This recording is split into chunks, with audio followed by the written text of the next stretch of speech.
What is up, and welcome back to the 48 Man Podcast. I am so excited today for one of my just favorite people, honestly. I got to meet David Platt a few years ago in Jackson Hole, Wyoming, and he's been just a mentor, a hero of mine, and an inspiration just for all the things he does in the faith. And I'm just always encouraged when I get a chance to talk to him. So, David, thank you so much for joining me, and welcome to the 48 Man Podcast.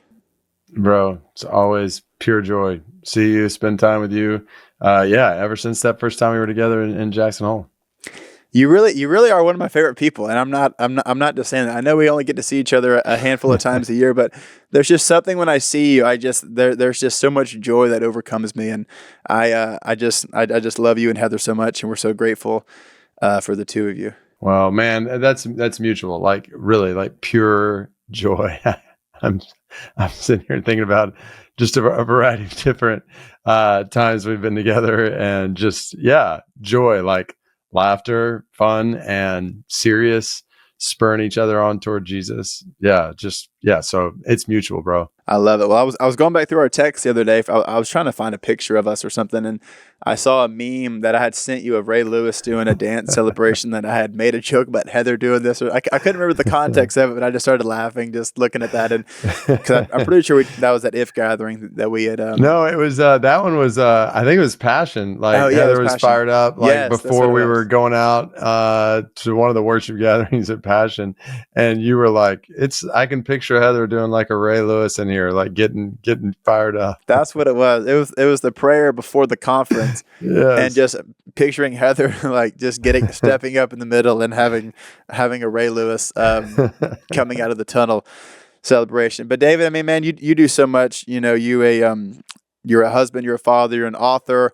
I'll say international evangelist. I would say that's what you do. You're a pastor up in Virginia, and I just, you've been doing ministry stuff for the last couple of decades, and I would say that there are few people that do as much as you do for people, throughout the world. With Radical, just with all the things you do with your church, and I'm just always encouraged just getting to see things on social media that you and your team are doing that few people are doing. And I don't know if that's because of lack of resources or because of whatever, but you and your team do it, and y'all make it happen, and you trust God in those moments. And it's one of those things where you do so much, and it's like, man, I wish I was doing that. Not that I get jealous of you sometimes, but I'm like, I wish I was in, some country backpacking in the mountains, delivering Bibles to people in these villages. I'm like, that just sounds so cool. If I could actually put my fitness to good use instead of just lifting heavy weight, if I could be, walking the mountains in some third world country delivering Bibles to people. Well, do it, bro. Let's go. I've been waiting on the invite. I've been waiting on you to invite me to come do one of these one of these cool, dangerous trips. Well, there's obviously plenty of opportunities. I mean, that's the thing when you think about people who have little to no access to God's word. A lot of them are in pretty remote places, hard to get to places.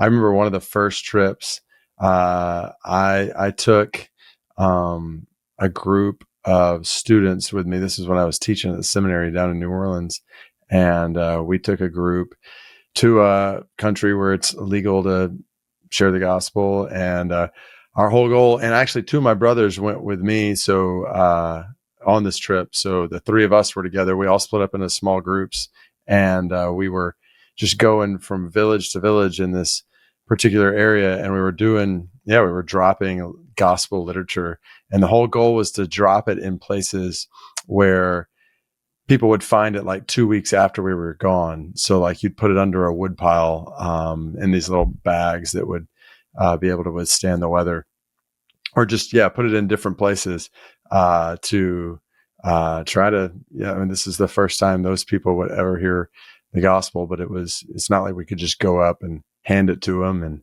and talk with them in that context. So anyway, man, there's tons of opportunities like that around the world. And I think about all the people, when we think about followers of Jesus who are rightly, I would say, like concerned about fitness, like, let's put that fitness to use. Yeah. In some ways like that. I love it. Well, I really do want to come on a trip. So I'm just waiting on you to text me.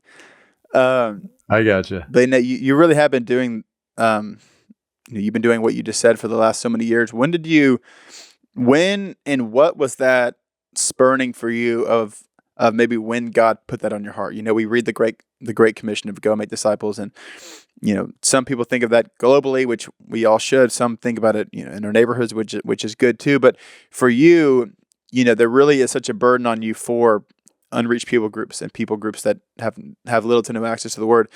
When did you feel like God really put that on your heart, and what was the time frame of maybe something that you were going through where you had just kind of felt like that was what you specifically were called to really invest all your things in? Yeah, man. I distinctly remember when I was in college, and I was at a conference, and it was like a breakout session of the conference. There were like 10 people in this breakout, and a friend of mine now, I didn't know him at the time, Jeff Lewis, but he just opened up the Bible and he walked from Genesis to Revelation, and he showed that the theme of the Bible is God's zeal for his own glory among all the nations. And that, it rocked me. Like, I'd grown up in the church, but I'd never seen or heard that, at least in that way. And how God is passionate about the spread of his love among the nations for his glory among all the nations. And then at that same conference, he led a prayer time kind of in the larger gathering for an unreached people group. And I'll never forget, I had never, maybe I'd heard about it and I just hadn't, I just wasn't a good listener, or had never heard about people in the world who had little to no knowledge of the gospel or access to the gospel. And so unreached people. And so I remember he introduced us to the Amdo Tibetan people. And I remember getting on my face with a few other guys, and we just got on our faces and prayed for the Amdo Tibetan people. And so that, it created like a major collision in my life. Like, I knew the trajectory of my life needed to change. And I was pretty convinced from the very beginning, I don't think that's just for me in this sense. Like, yeah, this plays out in so many different ways in all of our lives. But if this is what the Bible's about, like God's passion for his glory in all the nations, well, then that's what every Christian should be about. Not just, and that was kind of the paradigm shifting kind of moment for me. That was like, wow, if I'm a Christian, then I should be living for the spread of God's glory among all the nations. And yeah, to your point, what you just mentioned, that starts with the way I live right where I am. I mean, it affects the way I live in Metro Washington, D.C. right now, or just wherever somebody might live. But we have a commission to see disciples made in all the nations. And certainly we're all supposed to be a part of that in some way. And especially in a world where, 3 billion people have little to no knowledge of the gospel today who are unreached, just like those Amdo Tibetans were. So anyway, that was the moment when everything started to shift really in the trajectory of my life. Yeah. Well, and it's so cool too, right? Because you really do practice what you preach. You go to all these places, and you have 4 adopted children. You have 2 from China, 1 from Kazakhstan, 1 here in the United States. So it's not only just like, are you going to these places and you're, sharing the gospel, you're going to these remote parts and doing Bible drops. You actually have gone to these places and you've adopted children. Like, you've brought them back, to the States. And that's not, that's not an easy thing to do. Like we talked about, there's language barriers. There's so many things that you have to go through. So it's cool to see you not only take the Great Commission and go make disciples, but you're making disciples in your house from these parts of the world where there is little to no access of the gospel. What have you learned from adoption? Because I know you and Heather got married early. How did adoption play into all that, and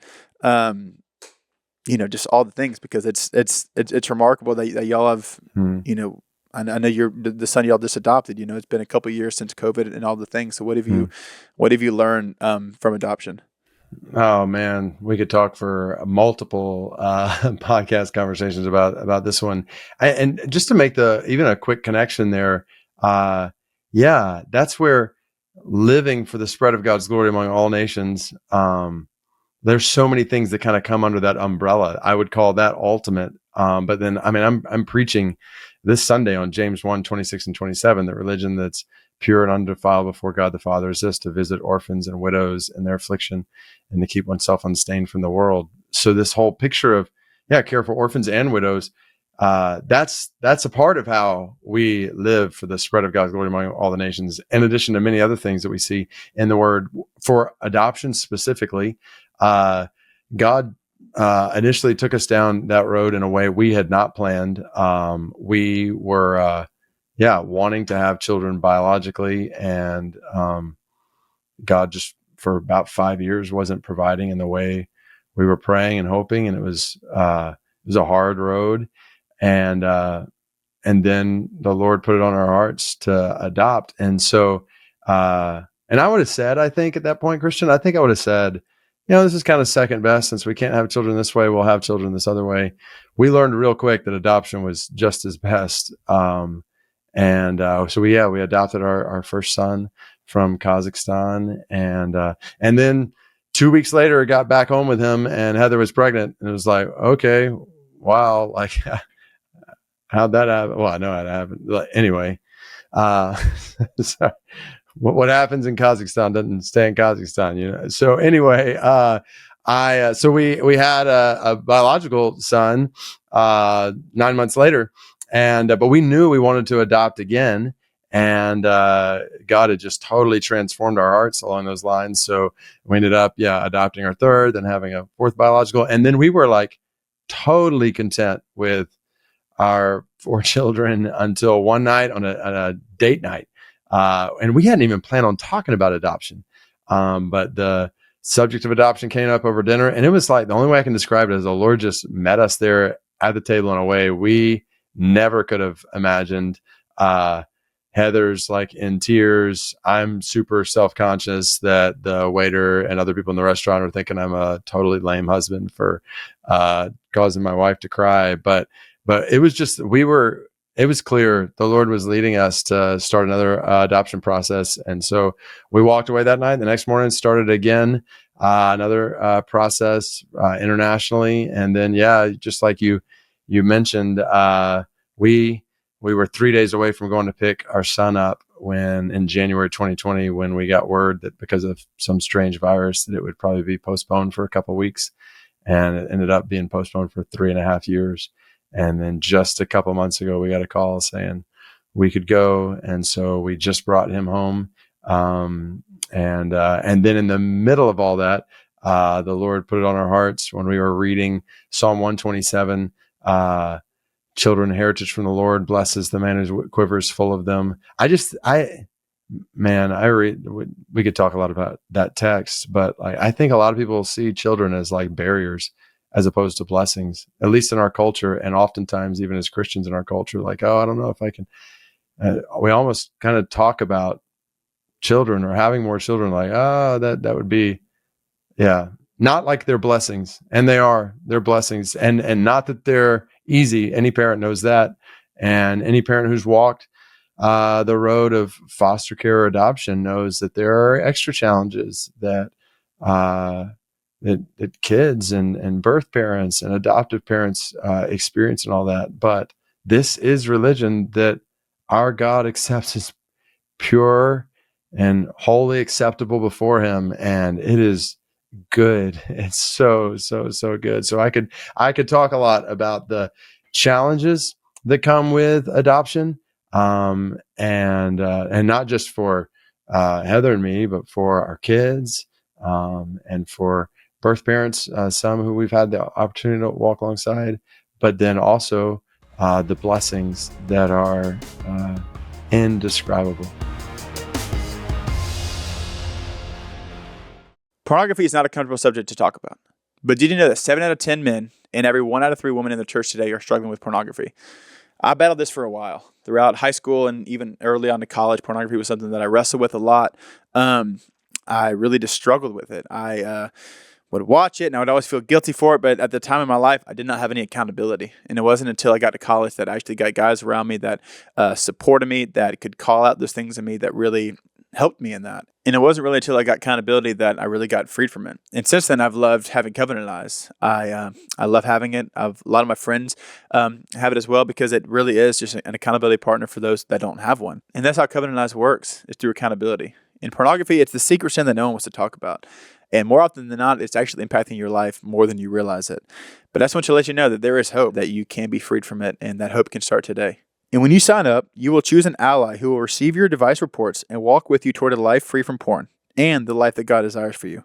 Freedom and healing can begin today. Don't let shame keep you from the life that God has for you. Take back your life, your marriage, and your relationships. Try it free for 30 days by visiting covenanteyes.com and entering promo code HUFF at checkout. There's an app, but you're going to sign up on the website first. Go to covenanteyes.com, promo code HUFF at checkout. What was it with your first son? What was it about Kazakhstan that you guys made that be y'all's first choice? Yeah, we prayed like, okay, do we adopt domestically or internationally? And our hearts were drawn. Okay, if there's places in the world where there's little to no access to the gospel, I think we were drawn toward let's pursue potential adoption from those places. And so then there's all kinds of different kind of rules, regulations, different countries. Like we weren't old enough, I don't think, to adopt from China at that point. We were, so every country had kind of different stipulations, and the Lord it was pretty amazing. Like the way he led us to this obscure city, ultimately in Kazakhstan, to, a son that we can't imagine our lives without, who we, we're so thankful for. Yeah, no, that's so good. Well, I want to talk to you about this story. So I met you 2 years ago in Jackson Hole, this month actually. So 2 years from this month, and you had shared this story, and it was so just humble and so convicting and so just genuine and authentic. And I think just whenever I think of you, one, you're super relatable, but you're also you have so much humility, and you were sharing this story. And I've thought back to it often. You were, I believe it was in Chile, but you were talking about being on this mountainside and kind of looking at the village, or these people. And you had said this thing that you had said that, and then God really convicted you after you said it. But you had said, I bet God is lucky to have me. And I've just thought about that so many times, because it can get easy to look at good things that we're doing and all these things and kind of get in that mindset. And I love that you just shared that with the group. And I just thought that was so much, there was so much conviction with the way that you said that, and so much, just humility and just authenticity. What kind of, when you had that moment, how did that impact you, and how did that kind of change some of the trajectory of, how you view the things that you do get to go do throughout the world? I love that, man. Yeah. And just, it's interesting. You bring that story up. It was actually on the same trip that I mentioned earlier, when me and my brothers and these other students were hiking and doing these literature drops. And we were camping one night, and we had a little bit of daylight, and I just had some time, and I was off. I had I'm looking out over these villages, and I'm thinking, the thought crossed my mind, God must be glad to have me on his team. And man, I had in my hands A.W. Tozer's Knowledge of the Holy, and it just so happened the next chapter was on the self-sufficiency of God. And basically, Tozer just says, Almighty God, just because he is almighty, needs no support. And we can like to please ourselves even with the thought that God needs us, but he doesn't need us. And it was, the Lord spoke super clear to me in that moment, in a way that, how has that shaped me? It was a clear reminder to me in that moment. And even now, that, and in all that, by God's grace, I get the opportunity to do, that God involves me in his purpose, not because he needs me, but because he loves me. That I think about, it's not a perfect illustration by any means, and it breaks down at different points. But when I think about doing something, going somewhere, and I take one of my kids with me, it's not because I need them to, I mean, I don't need them to drive me. I don't need them to help me accomplish this or anything. But I really enjoy being with my kids, and I want them to experience, especially when it's something that I think is going to be fun for them, enjoyable for them, good for them, to take them with me. Like, God loves you and me, us, so much that he doesn't need us, but he's chosen to use us and involved us in his mission because he loves us. He loves us so much that, and then you start to think about it. Well, is this good for us? Yeah, like to introduce people in the world to the greatest news in the world, to see people go from death to life for the next 10 trillion years and beyond. Like, why would we not want to do this? Why would we not want to get on our knees, even what we were just talking about a second ago, and join with God in what we can, from our knees, like we can do this before we even get out of bed in the morning. We can be involved with God and what he's doing in the Middle East. That's amazing.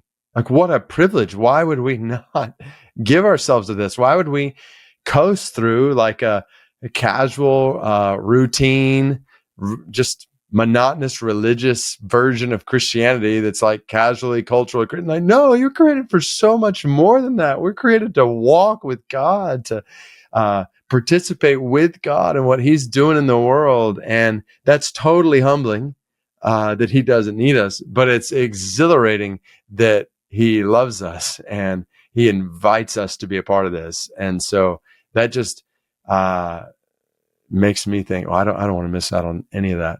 And it just infuses a whole depth of meaning and wonder to what we get to do in the Christian life, that is not based on pride, but that is based on the love of God for us.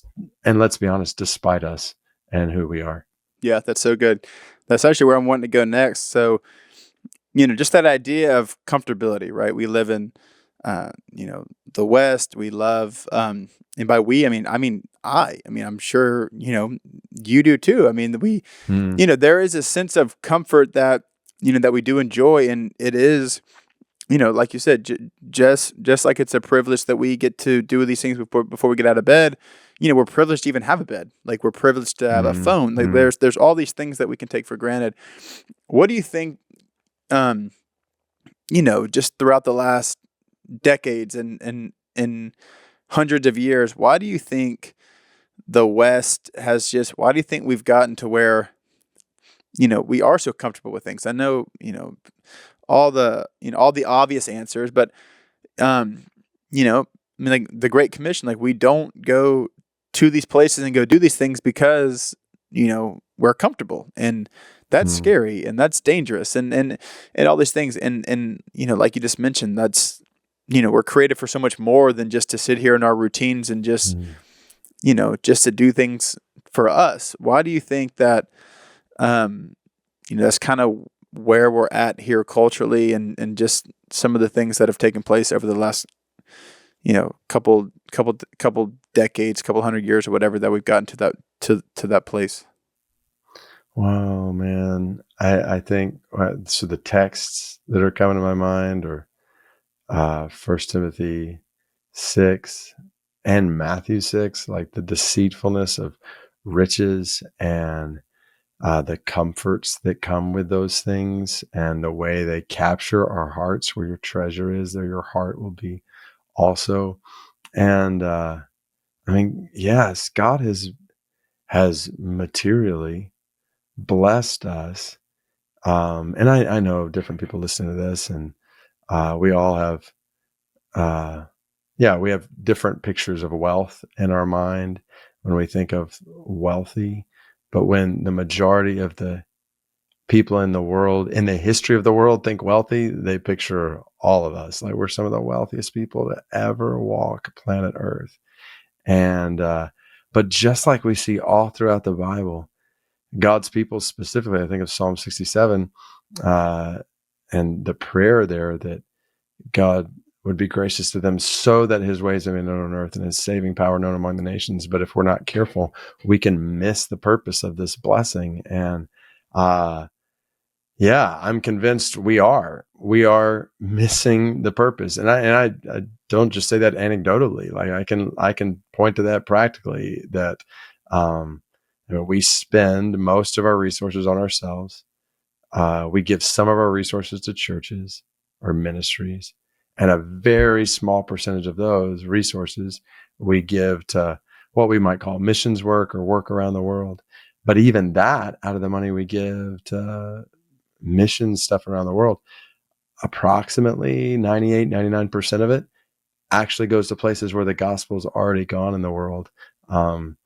In places like Latin America, Sub-Saharan Africa, different parts of Europe. And I'm not saying there's not like good things to be done in those places, but we're turning a total blind eye and deaf ear to 3 billion people who've never heard the gospel. And we shouldn't be surprised that our hearts aren't there, because our treasure's not there.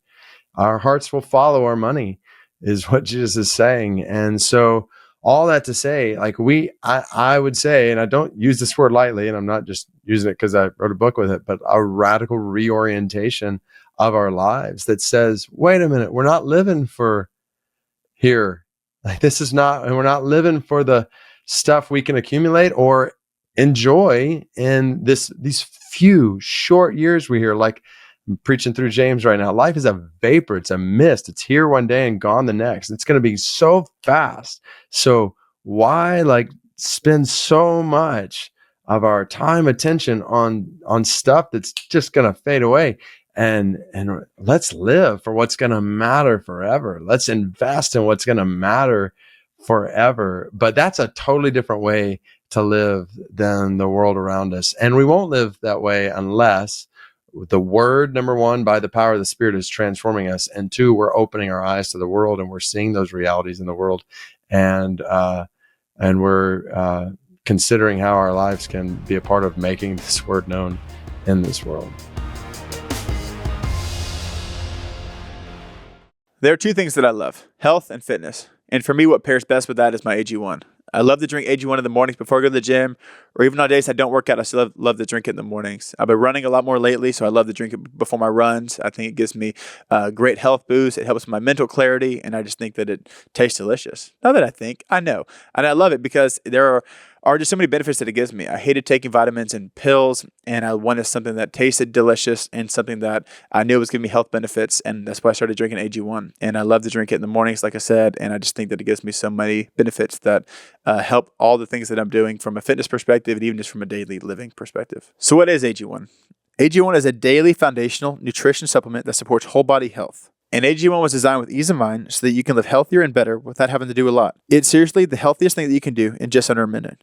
So why take a bunch of different things when you can just mix one scoop of powder in water once a day? And every scoop is packed with 75 vitamins, minerals, probiotics, and whole food source ingredients of high quality that give me major benefits like gut and mood support, boosted energy, and even healthier looking skin, hair, and nails. And I'm always looking for life hacks. And AG1 is the best for that. It's an all-in-one foundational nutrition formula that makes it easy for me to cover my nutritional basis every single day. And when I started drinking AG1, I noticed very quickly that it helped give me more energy. It increased my brain and my mood support. It helped improve my digestion, and it just gave me more energy throughout the day. I wanted to kind of cut back on caffeine in the mornings, and AG1 has been something great in the morning that's been giving me increased energy. And not only that, but I love to travel with it. You can fit it anywhere. I can fit it in my DOP kit, my backpack, my suitcase. I can even put it in my pocket if I want to. And it is so small and it's so easy to take with me.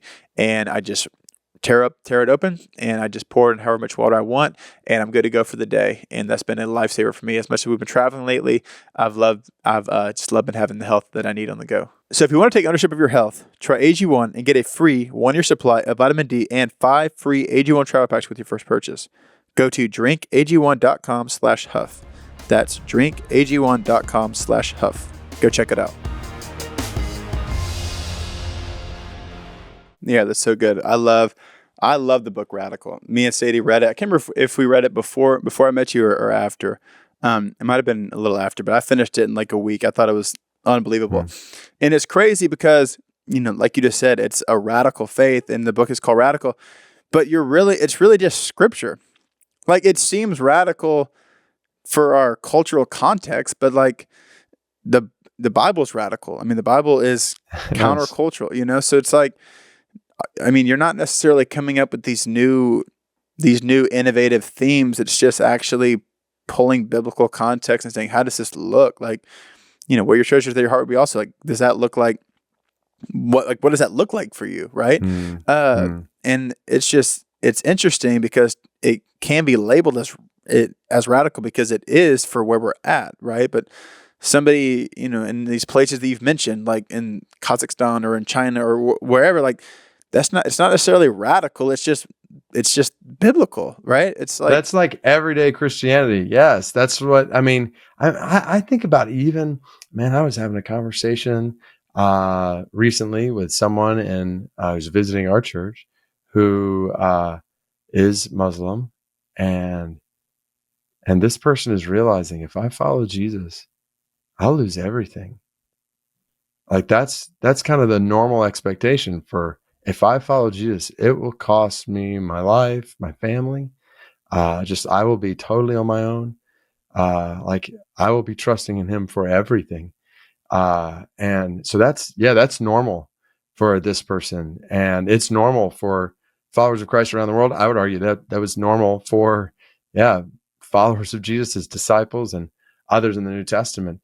And it's a commentary on our kind of comfortable, casual, cultural version of Christianity that it seems radical to us because it shouldn't be. It is. It's normal, biblical. Now, it will look radical to the world, and that's part of the point, that if we yeah, follow the normal commands of Jesus, we're going to go totally against the grain of this world. But I guess that's the problem or the challenge is if we're not careful, we can look pretty indistinguishable from the world around us in yeah, a lot of ways. And in the process, we're actually much more like the world than we are about what it means to normally follow yeah. Jesus.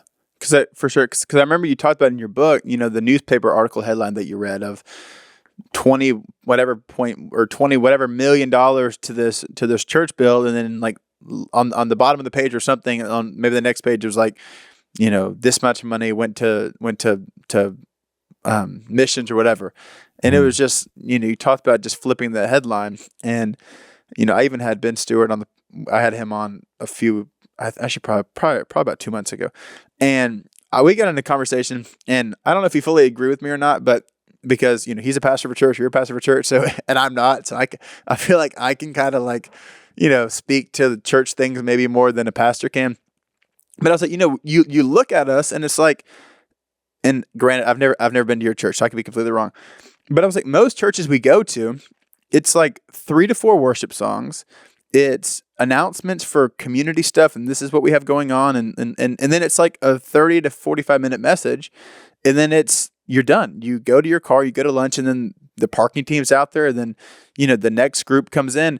And I just think earlier you kind of mentioned monotonous, and not that I think church is monotonous, but I think it can become it when it becomes so routine. Mm. And I love when I saw you at If Gathering, that was right around the time of I think that was right around the time of the Asbury revival, and y'all talked about being there till midnight praying, and you talked about just some crazy things that y'all were doing, which, like you said, like to the world it is crazy, and culturally it's crazy, but biblically it's not. Like staying to the church till 11 o'clock p.m. is like, it's not that crazy. Like, but with where we're at now, it does seem crazy to have a 24/7 prayer night at the church. But you read Acts and you read the New Testament, it's like, I mean, Paul was, I think about Paul preaching, and the dude fell off the roof because he fell asleep, and then Paul went and he was dead, and Paul went and woke him up, and he came back to life, and he kept preaching. Like, like that's crazy. Yes. But and not to bash the church at all, but I do think that there are things Western that it's like, I do think that churches do great things. I think that we give money. I think there's so many resources that we do. I think that, we do bring in people locally in our communities. And I think that it's where you meet with other believers. It's where you're encouraged. It's where you're challenged. And I think it's incredible. But I do think that there are times where it can get just so routine to where sometimes you can miss the point of kind of why you're doing what you're doing. Bro, absolutely. Absolutely, man. I mean, not to, well, there's a variety of thoughts there. I mean, even, okay, so 3 songs, a sermon, even that in and of itself, if you are coming into that with an awareness that you're with the body of Christ, that you're meeting with God, that you're giving him praise with all your heart, that you are hearing his word in a way that will change your life that week. And that's what I just preached on in James 1, not just hearers of the word, but doers. Then, I mean, that is transformative, but it can be transformative or it can be monotonous and hollow and empty. And especially if, there's not, anticipation of I'm meeting with God. Like that's one of the things when we as a church, well, there's a ton we've walked through over the last couple of years along these lines. And part of it born out of some time I had in Seoul in South Korea and just getting to know the history of the church in Korea. I mean, they went basically the church on the Korean peninsula, went from like less than 1% Christian in 1900 to 11 million Christians in South Korea alone within a century and sending out missionaries everywhere. And the story of the church in the Korean peninsula has revolved around prayer, like praying every morning for hours together as a church all night. I'd never been a part of like a all night prayer gathering. And I was like, why have I not done that in 40 years? Why have I not been a part of that in the church? So that was one of the first things we did when I got back is, okay, we're going to do all night prayer. And then that's led into other prayer gatherings. My favorite times by far in the church is when we just get together on a Friday night and we spend a few hours just seeking the Lord, just on our faces before him, singing, praying, interceding, testifying. It's awesome. All driven by the word, but all that to say, like, we do need to ask, have we gotten into such a routine that I think the way you put it was missed the point of who we're meeting with, of what we're longing to experience in him, what we're expecting him to do among us to totally transform us, that we're not just going through a routine. Like we come together on a Sunday in a gathering to hear from God, to have our lives totally turned upside down. And then we are in a community where we're loving each other and laying down our lives for each other, and not just like sitting next to each other in an auditorium, but we're actually serving each other and bearing with each other and weeping with each other and holding each other up and locking arms together to share the gospel in the world and spread the gospel to people around us. Like now we're starting to get a picture, as I say these kinds of words, like of what the New Testament describes as the church. So I think we definitely have to be careful to guard against routine that misses the point. Yeah, man, that's so good. How old were you when you wrote Radical? Oh man, let's see. I think it was like I should know this off the top of my head. So I think it was around 2009, 8, 9, and so that would have been around 30. Yeah, approximately 30. That is so awesome. So you and your Heather adopted your first son from Kazakhstan when you were... Yeah, so in 2007 is when we adopted him. So yeah, 29. So what was kind of culminating when, because I loved the book. Everyone I've talked to loves the book. And I know that, I'm sure just like anything, you've probably got backlash for, that's too strict or whatever. What was kind of culminating in you when you were like, I want to, because I know that y'all were pastors and I think it was Birmingham, then, the Katrina with New Orleans. So all that kind of was around similar time frame. And I know that you've shared the story about looking at your house and you thought it was, y'all thought it was too big. And I remember Heather was like, I don't want to leave my house, which I love that story. But what was kind of in you, like, what was that kind of birthed out of, I want to write this book and really challenge people of, are you living your life radically like the Bible talks about, or have you kind of gotten caught up in lukewarm Western Christianity? Well, it actually didn't start with like wanting to write a book. It was so personally, it was conviction of my own heart. Yeah, that I'd started pastoring this large church in Birmingham, Alabama, and I felt like I was living the American church dream. And I had this sinking feeling that I was missing the whole point. When I looked at the words of Jesus about denying yourself, taking up a cross, following him, renouncing all you have, and just what it means to make disciples of the nations, I could just see myself kind of being pulled into an American church dream that missed the whole point, to go back to what we were talking about. And so I had some confession and repentance to do in my own life. And that led to, changes that Heather and I started to make. And then I just encouraged our church, hey, let's look at some of these texts in Luke 9, Luke 14. And let's just honestly, and rich young ruler with Jesus, like, what is Jesus how is Jesus calling us to live? Let's not like filter this through our cultural Christian lens. Like, what does it mean to live like this? And so we walked through that journey as a church, and we started making some significant changes as a church. And then as a result of that, I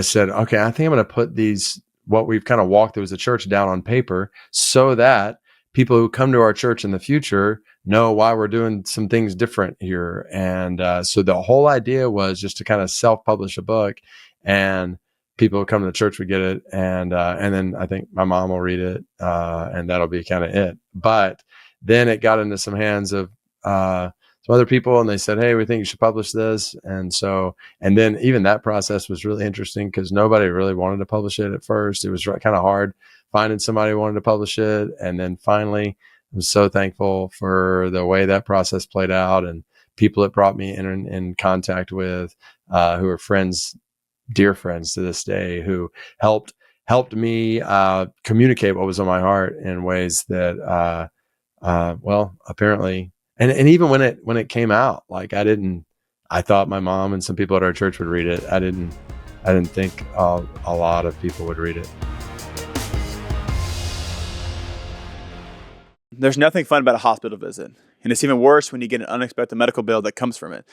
Growing up, I've had plenty of injuries from sports and all the things. And even now with 2 kids, there's times where we'll have to go to the doctor, and we'll receive a bill that I do not know where it came from. I do not know what it was for, and it can be unexpected. And there's nothing worse where it is unexpected and you're worrying about how you're going to pay for it. That's where Samaritan Ministries comes in. Samaritan Ministries is a community of Christians paying one another's medical bills. It's not insurance, it's assurance that you're part of a healthcare sharing community where members care for one another spiritually and financially when a medical need arises. Here are 3 reasons that it can be right for your family. 1, there are no networks which put you in control of your family's healthcare. You know what's best for them, so you choose the doctors and hospitals you go to, and you have a say in the treatments that they receive. 2, you're part of a Christian community. So when you have a medical need, fellow members send money directly to you to help pay your medical bills, and you'll do the same for them, all while praying for you and encouraging one another. 3, you can actually join today. Start healthcare sharing with Samaritan Ministries the day you complete your membership application or choose a future month. It's up to you. So whether it's a broken bone, unexpected diagnosis, or other medical emergency, you'll find comfort knowing that you're connected to 80,000 Christian households across the nation who stand ready to care for one another spiritually and financially during a time it's needed the most. And it could also be more affordable than what you're paying right now. So go check out SamaritanMinistries.org/Huff. That's SamaritanMinistries.org/Huff. Join today. Well, a lot of people have read it, and I'm one that has read it. I think I read it and listened to your audiobook on it. I love it so much. Do you feel like because I do think that there's maybe a shielding there, right? Of, because, and I could be completely wrong, and I don't want to speak for you on this, but do you feel like it almost was a blessing that you did think it was only going to be for your church and for your mom? Because I can just think of me, if I'm 30 and I write this book about radical faith, there probably could have been some doubts of like, am I qualified to write this? People are going to think I'm so young. Like, do you think that if you had set out to write a book to be published and for millions of people to read it, do you think that there would have been any kind of hesitations there and any kind of just doubts that would have happened versus you just thinking it would be for your local church and for your mom to read Mm. it? Yeah, that's a really good question, Christian. Because as I think about it, I think of all the potentially unhealthy things that could have happened in me in the process of writing that book or publishing that book that would potentially not have been good or may have affected even what I was writing, because the Lord did kind of, he guarded and protected in the sense that it was just the overflow of what was in my heart and in what we've walked through as a church. That's what I've tried to, every book that I've written has been the overflow of conviction in my own heart, worked out in the body of Christ that I'm a part of. And in that moment, it's all been out of the overflow of that. And so the way that played out there, I think was really helpful. I'll tell you one other thing that the Lord guarded me from. So I put in the front of the book, the author's royalties from this book will go toward promoting the glory of Christ in all nations. And I didn't feel like that was much of a, like, when you don't think many people are going to read it, you're like, yeah, I'm glad to give away the royalties.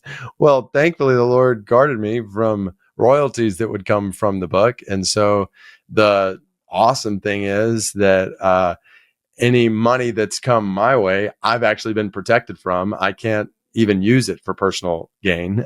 So I've been able to, So every time that book, somebody buys it, that which goes toward me or would go toward me is actually going toward promoting the glory of Christ in all the nations. And we've had an opportunity to give and support just awesome things around the world as a result. So that's another way that God guarded me in that process. Man, he's so kind. He's so gracious. I love that. That's So awesome. trustworthy. Because he really does. Even just scripturally, I really do think God just blesses purity. I do. I think that, especially with social media and all the things, I think it can be so easy to want to do something bigger, want to be something, that gets seen. But I really just think that God blesses, the pure in spirit. I get all the Beatitudes mixed up, so you can correct me if I'm wrong. But okay, I'm just going to go and ask you. But what's the Beatitude where you talk about pure blessed in heart will see God? We'll see God. It's Yeah, pretty awesome. Yeah. So not pretty awesome. I don't even know what words to put on that. That's beyond awesome.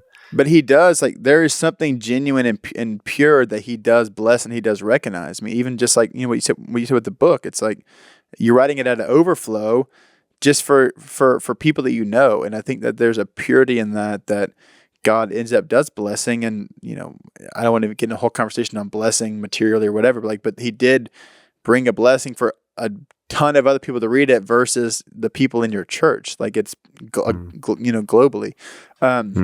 But man, I just want to thank you for one thing. I just want to add there,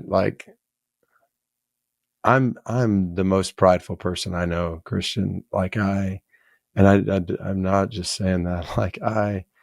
I pray for humility and the kind of purity you're talking about, and I just, man, I have so far to go, and it's interesting. I talk about this in the most recent book I wrote called "Don't Hold Back," but I basically talk about how after writing Radical, I started to get a lot more attention, started getting invited to a lot more things, and church was growing, and man, and I think I shared about this that time in Jackson Hole that I started missing the point in my own life big time, and my quiet time with the Lord, my personal intimacy with God was inconsistent at best, really non-existent most days, and just like that, I found myself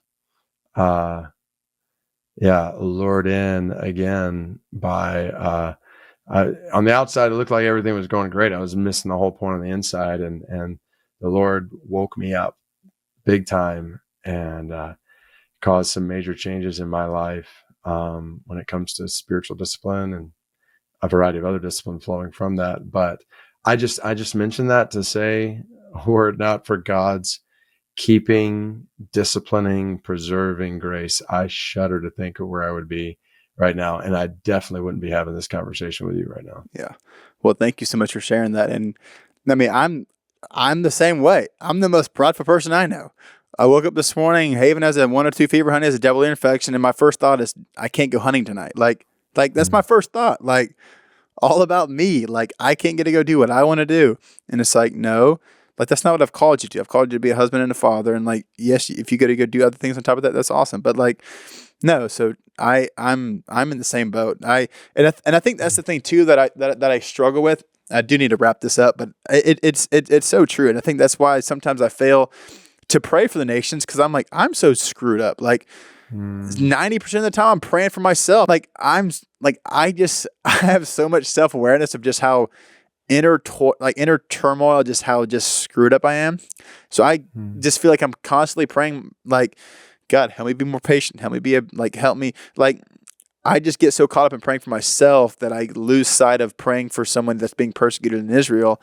And that is convicting. And I don't want to just spend all the time praying for, myself and my family, which is great, but I don't want to lose sight on praying for unreached people groups, for people across the world, for people that are being persecuted, for people that are really going through these hardships. Because I think that sometimes I can be just so narrow-minded on prayer of like just my own felt needs of like, and because they are valid, but at the same time, I don't know. So I appreciate you for sharing that. I think that's really helpful for a lot of people. And I mean, like you said, just the times I've gotten to spend time with you, which has been a good bit, you do exude that. So I do think that God answers your prayers when you pray for it.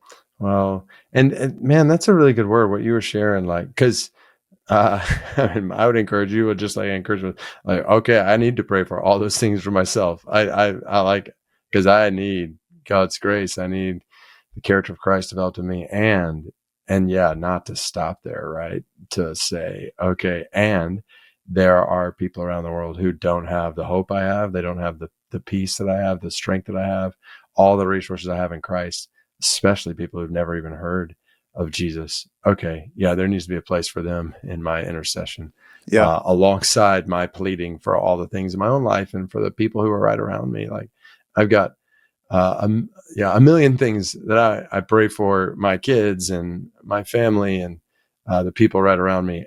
And it's just important just not to stop there. Man, that's so good. David, I'm so grateful for you. I'm so encouraged by you and just all the things that you and Heather do. You truly do practice what you preach, and you're genuine and you're authentic. And I love you so much, and I'm just grateful for you, and love that I'm able to call you a friend and someone that I can look up to and know you personally. So thank you so much for joining us. And I just, like you said, I'm just always encouraged by you and grateful for you. So thank you so much. Love you, bro. Like I said, pure joy. And I've shared this before with you, just would say it even in this context. I just appreciate your hunger for Jesus, for more of him, and a humility that is evident in that hunger, and just for God's grace in your life. And I pray that his grace will resound all the more to his glory through you in ways far beyond what you can ask or imagine, bro. Thank you, man. Love you so much. Thank you.